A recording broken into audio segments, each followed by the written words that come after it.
1950년대의 서울.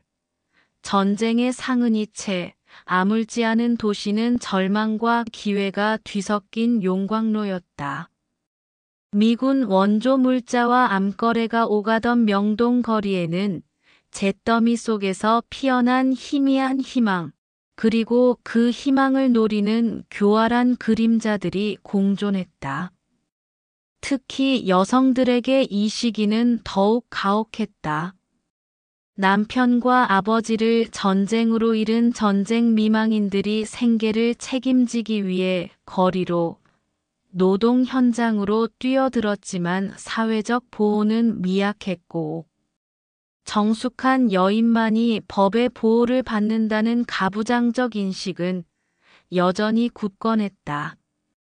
바로 이 시대의 혼란과 여성의 취약한 지위를 먹잇감 삼아 박인수라는 희대의 사기꾼이 등장한다. 28배 나이에 말쑥한 양복과 세련된 매너로 무장한 그는 자신을 명문대학을 졸업하고 미 해병대 장교로 복무했으며 장차 병원 개원을 앞둔 유망한 의사라고 소개했다. 그는 당시 여성들이 선망하던 엘리트 배우자의 모든 조건을 갖춘 완벽한 허상이었다. 박인수의 목표는 오직 하나, 결혼을 빙자하여 여성들의 순결과 금품을 갈취하는 것이었다. 그의 교묘한 언변과 능수능란한 연기에 수많은 여성이 속아 넘어갔다. 일부는 그에게 거액의 지참금이나 집안 재산을 건넸고, 일부는 결혼을 약속받고 모든 것을 헌신했다. 그 피해자 중 한 명이 바로 문영애였다. 명문 여대 출신의 그녀는 남들이 부러워할 만한 좋은 집안에서 자랐으나 전쟁 후 가세가 기운 집안을 일으켜 세우려는 책임감과 이상적인 남편을 통해 새 삶을 꿈꾸던 순진한 아가씨였다. 박인수는 그런 문영애의 심리를 완벽하게 간파했다. 그녀에게 청혼하며 병원 개원을 위한 급한 자금이 필요하다고 속삭이는 그의 앞에서 문영애는 사랑과 미래를 담보로 가진 모든 것을 내어주었다. 그러나 박인수는 결혼식 날짜를 잡은 뒤에도 문영애를 계속해서 기만했고, 결국 2중 3중으로 농락당한 그녀는 자신에게 남아있는 것이 아무것도 없음을 깨닫는다. 사회의 시선과 개인적인 상실감, 그리고 파렴치한 사기 행각에 대한 절망감은 문영애를 벼랑 끝으로 몰았다. 결국 그녀는 박인수의 이름과 잔혹한 기만을 유서에 남기고 스스로 목숨을 끊으며 비극적인 결말을 맞이한다. 이로써 박인수의 추악한 행각은 하나의 개인적인 불행을 넘어 시대의 비극적인 희생양을 만들어냈다. 문영애의 자살은 단순한 개인의 비극을 넘어 사회를 뒤흔드는 충격적인 사건이 되었다. 박인수의 이름과 파렴치한 사기 행각이 유서를 통해 세상에 공개되자 그에게 농락당했던 수많은 여성들이 용기를 내어 피해 사실을 고발하기 시작했다. 언론은 그를 한국의 카사노바라 부르며 연일 대서특필했고, 박인수 사건은 곧 1950년대 한국 사회의 도덕적 해이와 여성 정조관념을 둘러싼 거대한 공론장으로 변모했다. 사법당국은 빗발치는 여론에 떠밀리듯 박인수를 구속했다. 그러나 법정에서의 상황은 피해자들이 기대했던 정의의 실현과는 거리가 멀었다. 박인수는 법정에서도 교활함을 잃지 않았다. 그는 자신의 혐의를 부인하며 정숙한 여성이라면 감히 댄스홀 같은 곳에 드나들지 않았을 것이라는 논리를 폈다. 그의 변호인단은 당시의 보수적인 사회인식을 악용하여 피해 여성들이 혼인을 빙자하지 않아도 쉽게 몸을 허락할 만한 자유분방한 여성들이었다고 주장했다. 박인수는 자신이 결혼을 약속한 것은 단 한 명뿐이었다고 주장하며 나머지 여성들과의 관계는 자유연애에 불과했다고 궤변을 늘어놓았다. 그리고 놀랍게도 이 주장은 1심 법원의 일부 판결에 반영되는 결과를 낳았다. 법은 정숙한 여인의 순결한 정조만을 보호할 수 있다는 비상식적이고 가부장적인 논리가 판결문에 버젓이 등장하면서 혼인빙자간음죄에 대해서는 무죄가 선고되는 사태까지 벌어졌다. 이 판결은 피해 여성들과 그 가족들에게 2번 죽이는 것과 같은 정신적 고통을 주었다.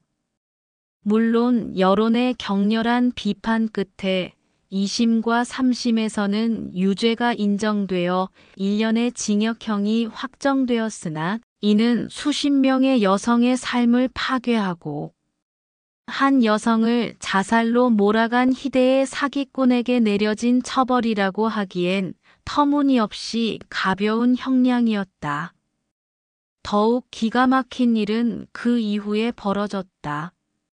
수감된 지 1년이 채 지나지 않아 박인수는 보석으로 석방되었다. 이 보석금은 그가 사기 행각으로 갈취했던 눈덩이처럼 불어난 막대한 금품에서 나왔다. 그는 사기 피해액으로 자신의 자유를 사들인 셈이었다. 법의 잣대는 재력을 가진 악인에게는 한없이 무디고 너그러웠다. 차디찬 감옥문을 나서는 박인수의 얼굴에는 회한이나 반성의 기색 대신 오히려 승자의 여유가 감돌았다. 그는 세상이 자신을 잊었으리라 확신하며 갈취한 돈으로 마련한 새로운 거처에서 여전히 세련된 생활을 이어갔다. 사법 정의가 실현되지 못한 현실 앞에서 박인수는 더욱 대담해지고 교활해졌다. 그의 머릿속은 이미 다음 사기 행각, 즉 새로운 희생양을 물색하는 계획으로 가득 차 있었다. 문영애의 언니 문영숙이 이 절망적인 현실을 목도하며 끓어오르는 복수심을 다지는 바로 그 순간이었다.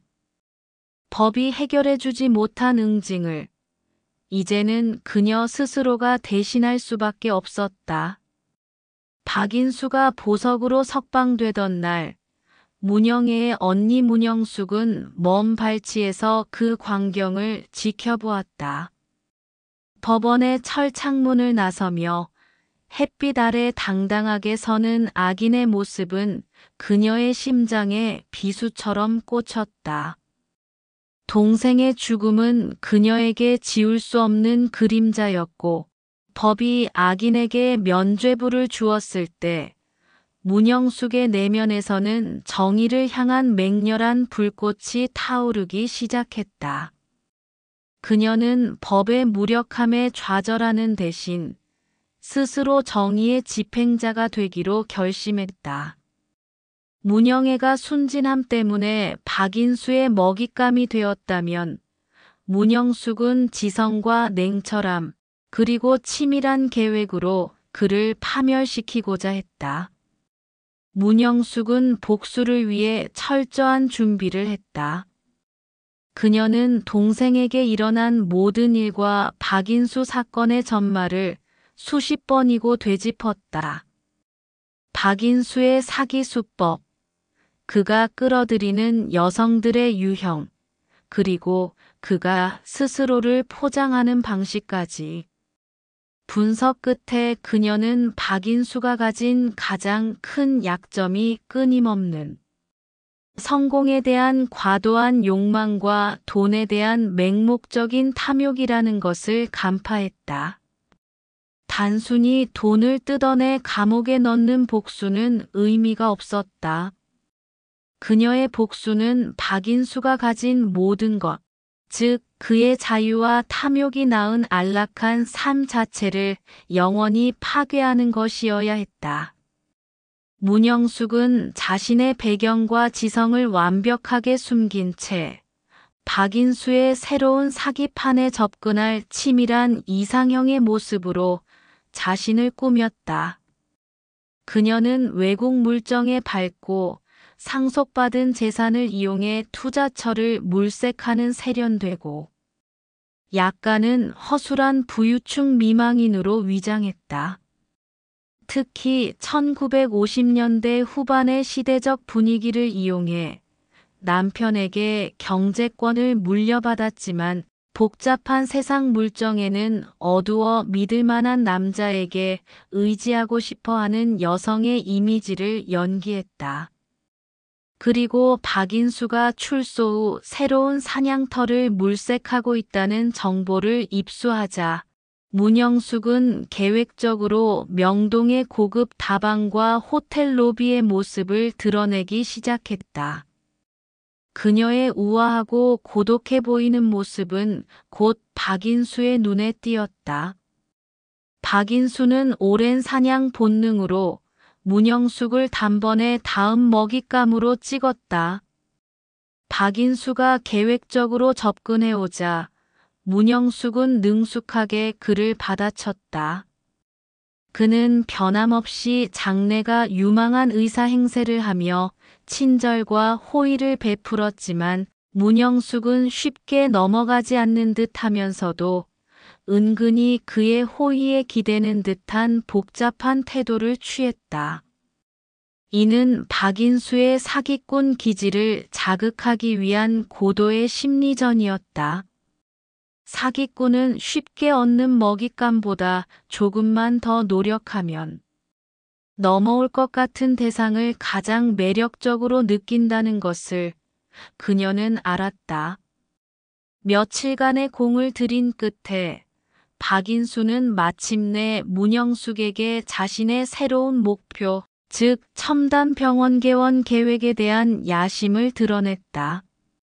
그는 병원 개원에 필요한 막대한 자금 중 일부가 부족하다는 결정적인 미끼를 던졌다. 문영숙은 이 미끼를 덥석 물지 않고 잠시 망설이는 척하다가 신뢰를 보여달라는 박인수의 요청에 마침내 그에게 거액의 투자 의사를 밝힌다. 복수의 첫 단계가 성공적으로 마무리되는 순간이었다. 이제 문영숙은 박인수에게 돈을 건네줄 차례였지만 그 돈은 평범한 돈이 아니었다. 그녀는 이 돈이 박인수의 목을 영원히 조를 가짜 담보가 걸린 독약이 되리라는 것을 알고 있었다. 그녀의 얼굴에는 동생의 복수를 위한 냉철한 결의와 곧 다가올 악인의 파멸을 예견하는 섬뜩한 미소가 스쳤다. 박인수는 문영숙이 마침내 자신의 미끼를 물었다고 확신했다. 그의 머릿속에는 이미 문영숙의 자금으로 호화로운 병원을 세우고 남은 돈은 다시 새로운 여성들을 유혹할 미천으로 삼으려는 완벽한 청사진이 그려졌다. 그는 문영숙에게 병원 개원을 위해 서울의 중심가에 위치한 요지의 토지를 계약했으나 잔금을 치르기 위한 결정적인 액수가 부족하다고 설파했다. 이 결정적인 액수가 바로 문영숙의 전 재산과 맞먹는 수준임을 암시하며 그녀의 희생과 헌신을 유도했다. 문영숙은 그의 사기에 완전히 압도당한 순진한 여인처럼 보였지만 사실 그녀는 박인수의 모든 말에 맞춰 치밀하게 함정을 파고 있었다. 그녀는 박인수에게 은행 대출은 번거롭고 복잡한 서류 절차 때문에 시간이 너무 오래 걸린다며 대신 자신의 개인적인 인맥을 통해 자금을 조달하겠다는 제안을 역으로 던졌다. 이 제안은 박인수의 경계심을 완전히 무너뜨렸다. 공식적인 금융기관의 개입이 없다는 것은 돈의 출처가 불분명해져도 사법적인 추적이 어려울 것이라는 달콤한 착각을 심어주었기 때문이다. 문영숙이 끌어들인 인물은 바로 악명 높은 사채업자 왕춘이었다. 왕춘은 한국 전쟁 후 암흑가에서 세력을 키운 인물로 국적을 초월한 비열함과 잔혹함으로 악명이 높았다. 그는 돈을 빌려주는 방식도 돈을 회수하는 방식도 법의 테두리를 한참 벗어난 악질 사채업자 그 자체였다. 박인수가 가진 법적 지위나 과거의 명성은 왕춘에게는 휴지 조각에 불과했다. 오직 빚과 이자, 그리고 담보만이 그의 세계를 지배했다. 문영숙은 왕춘에게 접근하여 거액의 자금을 빌리는 대신 완벽하게 위조된 토지 등기 문서를 담보로 제공했다. 이 담보물은 서류상으로는 명동 인근의 최고 요지 땅이었으나 실제로는 국가 소유의 무허가 부지나 혹은 이미 다른 담보권이 설정된 휴지 조각에 불과했다. 문영숙은 왕춘에게 이 담보의 진위 여부를 철저히 확인하지 못하도록 교묘하게 접근 일정을 조작하고 왕춘의 신복들까지 속여 넘길 만한 정교한 위조 서류와 공증 절차를 마련했다. 이 모든 과정은 박인수에게 돈이 넘어가기 전에 절대 탄로나지 않도록 설계되었다. 마침내 돈을 빌려온 문영숙은 박인수에게 약속한 액수의 거금을 현금으로 전달했다. 박인수는 돈 뭉치를 확인하며 환희에 젖었다. 이 돈이면 병원 개원은 물론 자신의 권력과 명성을 한층 더 끌어올릴 수 있다고 믿었다. 그는 문영숙을 완벽하게 속였다는 자만심에 그녀에게 결혼을 재차 약속하며 달콤한 미래를 속삭였다. 문영숙은 동생의 죽음으로 얻은 슬픔과 분노를 꾹꾹 눌러 담고 눈물 대신 미소를 보이며 박인수의 기만적인 연기에 동조했다. 하지만 이것은 복수국의 서막에 불과했다. 박인수가 그 돈을 손에 넣은 지 며칠이 지나지 않아 왕춘은 문영숙이 제시한 담보의 의문을 품기 시작했다. 왕춘의 신복들이 담보로 잡힌 토지를 조사하는 과정에서 가짜 담보의 진실이 서서히 수면 위로 떠오르기 시작했고 분노로 이성을 잃은 왕춘은 즉각적으로 자금의 행방을 추적했다. 문영숙은 마지막 단계에서 모든 것을 내려놓았다. 그녀는 왕춘의 추적을 기다렸고 결국 왕춘의 수하들은 돈이 박인수에게 넘어갔다는 결정적인 증거를 확보하게 된다. 문영숙은 박인수의 악질적인 사기 행각에 자신이 희생되었다는 연기를 완벽하게 해냈고 왕춘은 더 이상 그녀에게 관심이 없었다. 왕춘의 눈에는 오직 자신의 돈을 가로챈 또 다른 악질 사기꾼 박인수만이 보일 뿐이었다. 박인수는 이제 법이 아닌 무자비한 사채업자의 그림자 아래 놓이게 된 것이다. 박인수가 문영숙에게서 받은 거액의 현금을 움켜쥐고 승리감에 취해 있을 무렵 그의 세상은 한순간에 무너지기 시작했다. 악질 사채업자 왕춘의 추적은 법의 절차나 경찰의 개입보다 훨씬 신속하고 무자비했다. 왕춘의 신복들은 문영숙이 놓아둔 정보를 바탕으로 박인수의 은신처와 그의 주변 동선을 끈질기게 파고들었고 마침내 그가 돈을 받았다는 결정적인 증거를 확보했다. 박인수가 병원 개원 자금이라며 잔뜩 들떠 새 사무실에 보관해 두었던 돈뭉치는 이제 그의 목을 조르는 밧줄이 되었다.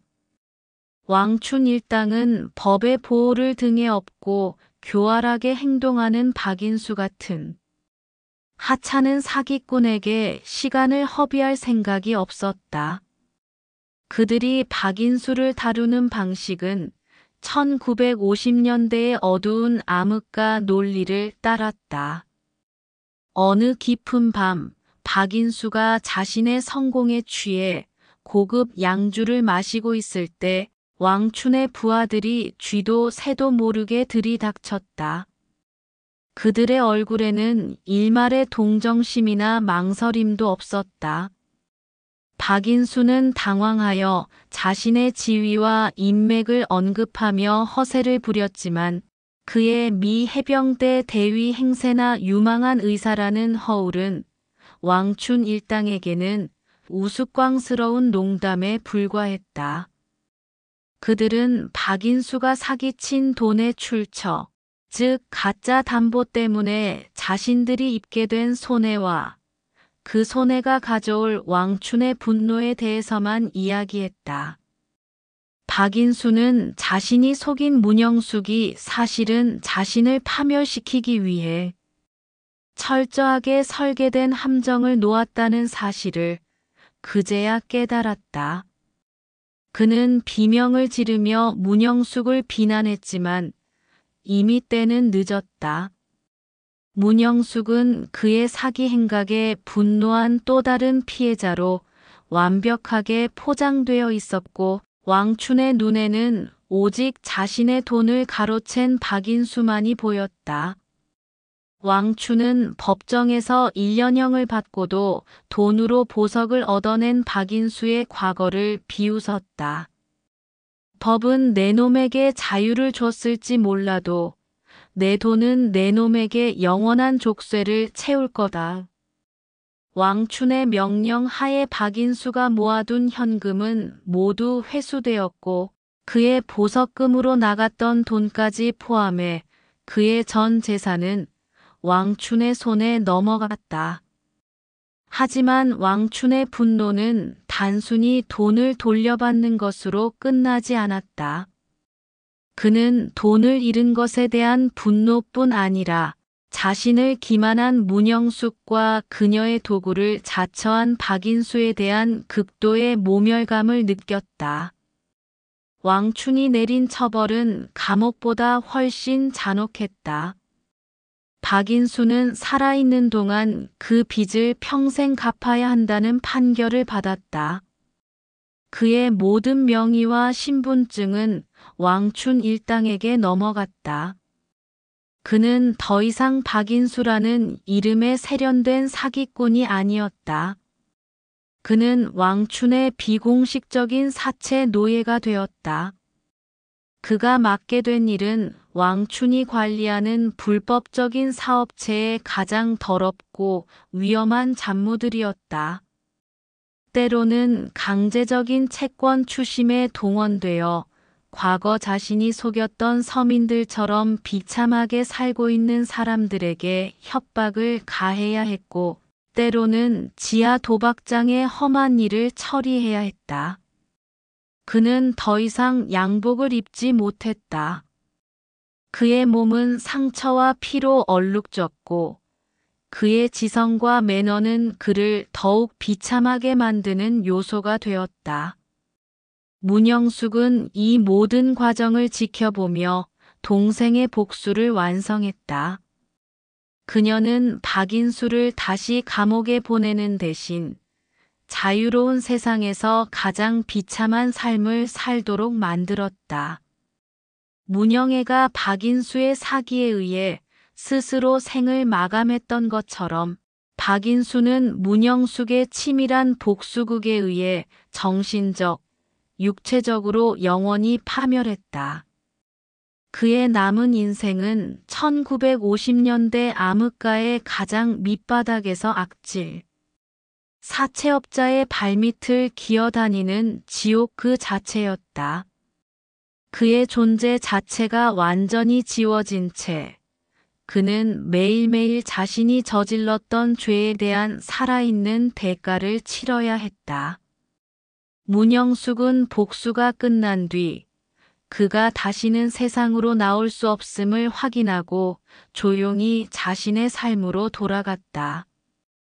그녀의 복수는 법이 실패한 정의를 실현한 통쾌한 응징이었으며 동생의 넋을 위로하는 유일한 방식이었다. 이제 그녀의 마음속에는 동생의 비극과 악인의 파멸이 공존하는 시대의 잔혹한 교훈만이 남게 되었다.